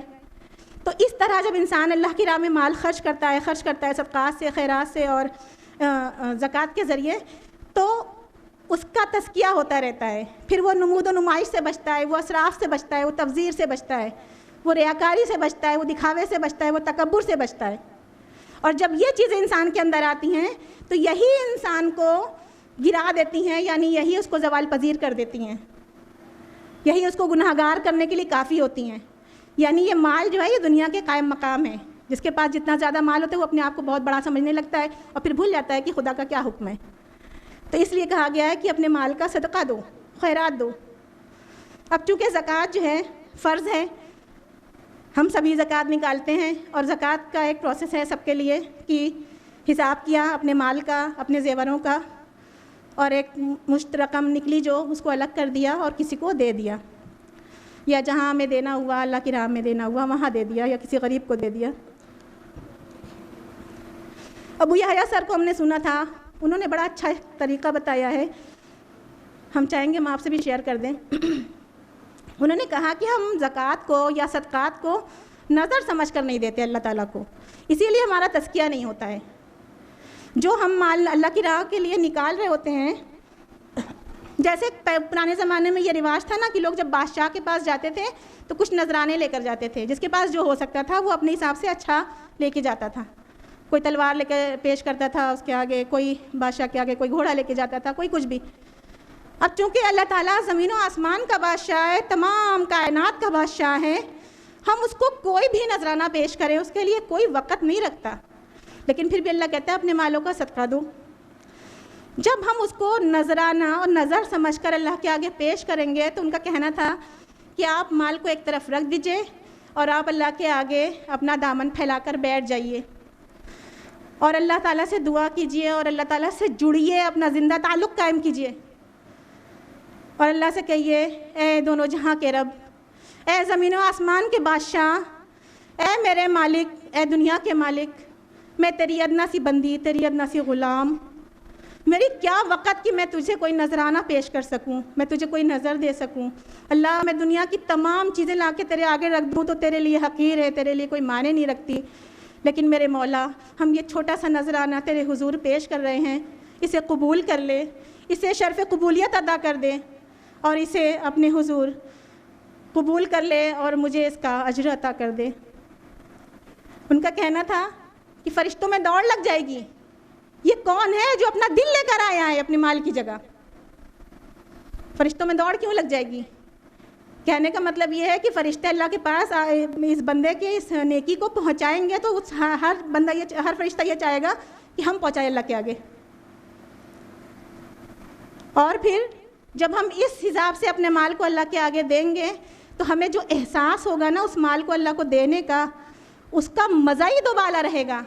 वो आप महसूस करेंगे तो फिर आपको एहसास होगा कि वो क्या चीज़ है, क्या मज़ा है, क्या हलावत है, जब आप अल्लाह को इस दिल से अपना माल देंगे। हज़रत ईसा अलैहिस्सलाम का कौल है ना कि इंसान का दिल वहीं होता है जहाँ उसका माल होता है, तो जब आप अपना माल अल्लाह की राह में सर्व करेंगे तो आपका दिल भी वहीं लगा रहेगा। और अल्लाह के रसूल सल्लल्लाहु अलैहि वसल्लम ने फरमाया है, तुम कहते हो मेरा माल मेरा माल, तुम्हारा माल तो वो है जो तुमने खा लिया और पहनकर बोसीदा कर लिया और जो आगे भेज दिया, बाकी तो सब तुम्हारे विरसा का माल है।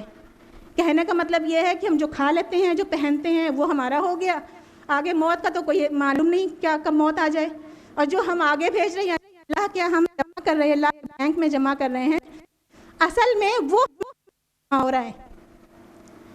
तो हम अपने माल को ज़्यादा से ज़्यादा अल्लाह की राह में दें।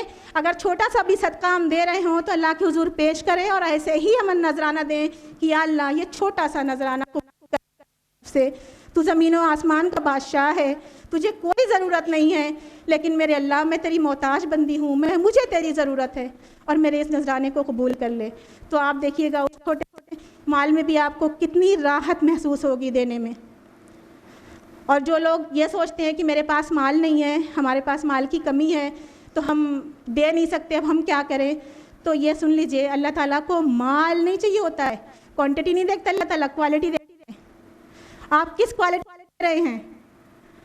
आप थोड़ा बस माल दे रहे हैं, लेकिन उस माल को आप किस दिल से, किस रूह के साथ दे रहे हैं, अल्लाह के यहाँ ये लिखा जाता है, क्योंकि वहाँ वज़न अल्लाह के यहाँ।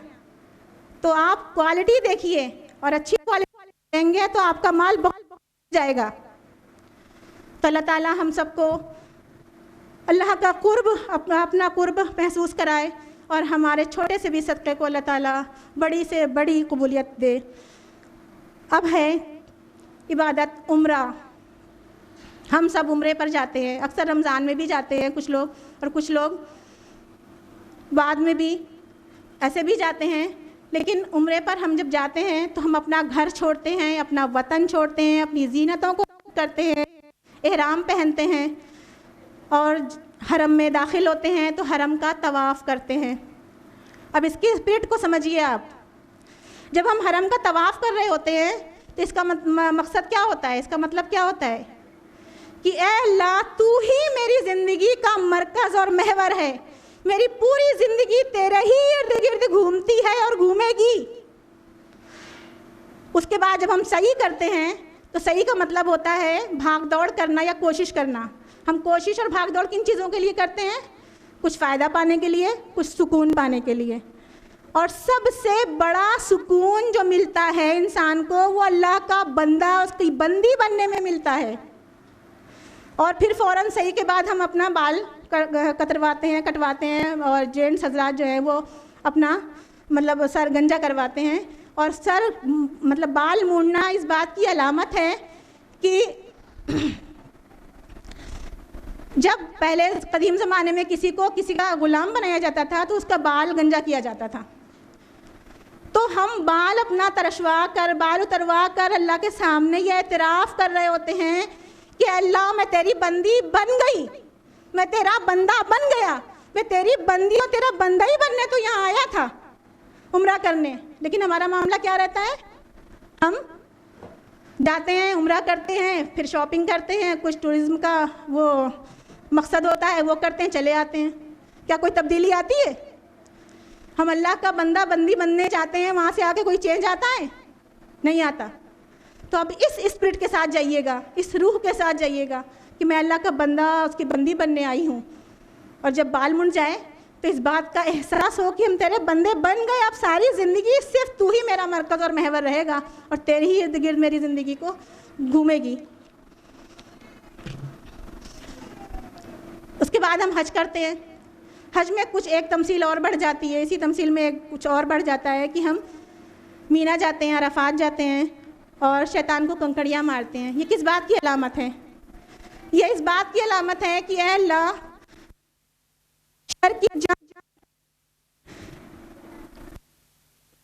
रहूंगी मैं अपनी तरफ नहीं रहूंगी, बल्कि मैं जंग लड़ूंगी शैतान से। और अगर आना पड़े तो बहाऊंगी, जिस करके जानवर का खून बहाया जाता है। हम लोग कुर्बानी करते हैं ना, यहाँ पर भी कुर्बानी का मकसद क्या होता है? बिरयानी खाना, कबाब खाना, चापे खाना। लेकिन मेन मकसद इसका ये होता है कि अल्लाह ताला, मैं तेरी बंदी तो बन गई हूँ, अब मैं तेरी तरफ से लड़ूंगी। दुनिया मुझे मलामत करती रहे, मैं हक बजानी भी रहूँगी, हक की तरफ से ही लड़ूंगी। कई बार होता है ना कि अगर घर का कोई फ़र्द, किसी से कोई झगड़ा हो जाता है तो हर अपना रिश्तेदार अपनी रिश्तेदारी का साथ देता है, चाहे वो कितना गलत हो। होना ये नहीं चाहिए, होना ये चाहिए जो हक पर हो उसका साथ दो, चाहे जितना करीबी आपका रिश्तेदार हो, आपके माँ बाप ही क्यों ना हो, आपकी औलाद ही क्यों ना हो। अगर दूसरी जानिब के लोग सही हैं, हक पर हैं और ये बातिल पर हैं, तो आप हक का साथ दीजिए, कहने का है। तो शैतान को मारना, बहाना, इसका मतलब यही है कि हम हक बजानिब रहेंगे, चाहे मुझे अपना खून ही क्यों ना बहाना पड़े। तो इस तरह जब हम इबादत की रूह को समझ कर इबादत करेंगे तो इंशाअल्लाह हम ज़रूर अल्लाह से बहुत करीब हो जाएंगे। और आखिर में हम एक बात और आपको बता दें, पहले तो खुशखबरी सुना देते हैं। एक हदीस है हज़रत आयशा रज़ी अल्लाह अन्हा से मरवी है। ये हदीस मिशकात की है, 2534 इसका नंबर है। हज़रत आयशा रज़ी अल्लाह अन्हा फरमाती हैं कि मैंने रसूलुल्लाह सल्लल्लाहु अलैहि वसल्लम से पूछा, या रसूलुल्लाह, क्या औरतों पर भी जिहाद फ़र्ज़ है? तो आप सल्लल्लाहु अलैहि वसल्लम ने फरमाया, हाँ, औरतों पर जिहाद फ़र्ज़ है, लेकिन क़िताल नहीं। ये जिहाद हज और उम्रा है।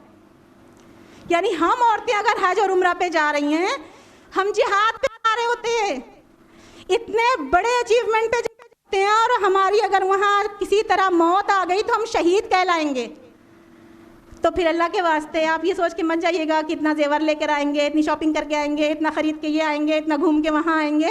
अल्लाह की बंदी बनने जाइएगा तो आपको जिहाद का भी सवाब मिलेगा और फिर आपके अंदर उसकी रूह उतरेगी तो ज़िंदगी भर आपके अंदर उसका असर रहेगा इंशाअल्लाह। आखिर में हमें बहुत कम वक्त बहुत तेज़ी से गुजर रहा है और आप में भी बेचैनी दिख रही है। बताने को तो बहुत कुछ है लेकिन अब जो है तो हम ख़त्म ही कर देते हैं। रोज़े के हवाले से एक बात और कहना था कि हम जो है ख्वाहिशात हमारे अंदर बहुत ज़्यादा होती हैं ना, और ख्वाहिशातों का दरवाज़ा जो हमारी आँखें हैं ये होती हैं, तो हमें अपनी आँखों की कुछ हिफाजत करनी चाहिए और ये ट्रेनिंग शुरू कर दीजिए। अब कैसे हिफाजत करनी है इसकी?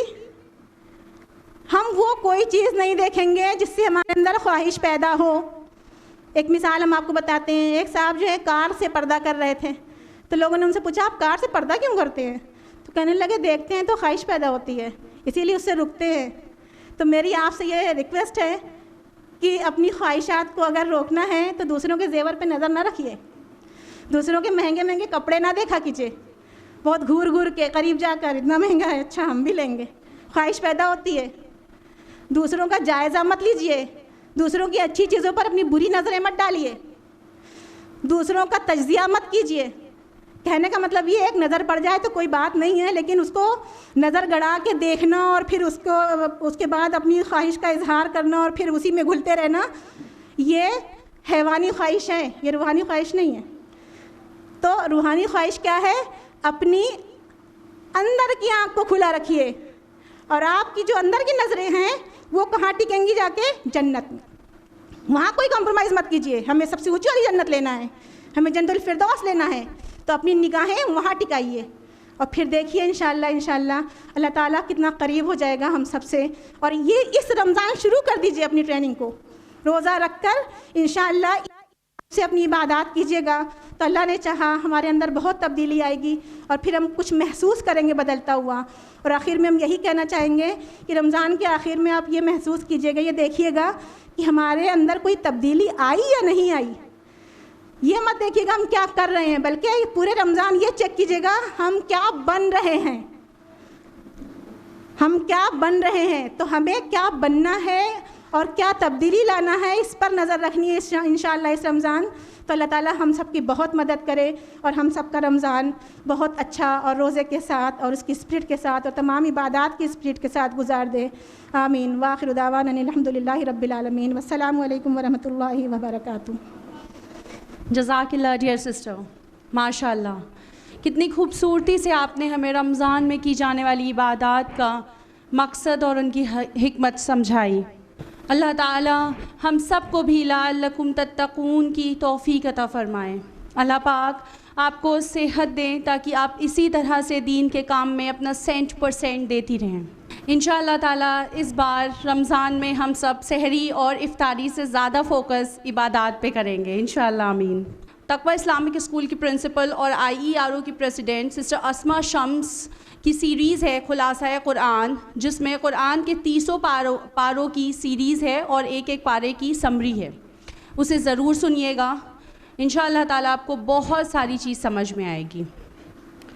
ये बात तो सच है, for a true believer end of Ramzan is not the end but start of a new journey leading towards जन्नह।